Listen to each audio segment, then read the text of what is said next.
రాంజనపురంలో ఇది మన మొత్తం రాష్ట్రంలో రాష్ట్రంలో అయితే జగన్ పాలన బాగలేదు. ఎందుకు బాగలేదు అనుకుంటున్నారు?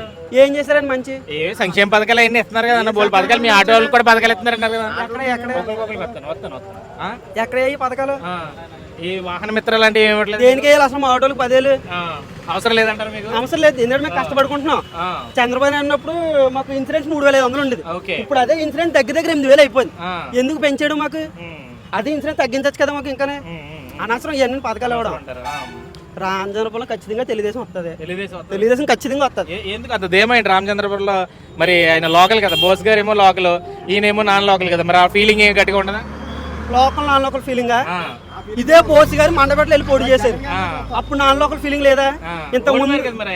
ఇంత ముందు ఇక్కడ వేణు గారు పోటీ చేశారు. ఆయన నాన్ లోకల్. ఆయన తీసుకొచ్చింది బోస్ గారే తీసుకొచ్చారు రామచంద్రపురం. అప్పుడు తెలియదు వీళ్ళకి నాన్ లోకల్ ఫీలింగ్. ఇప్పుడు వీళ్ళకి పడలేనందుకు నాన్ లోకల్ ఫీలింగ్ వచ్చేస్తుంది.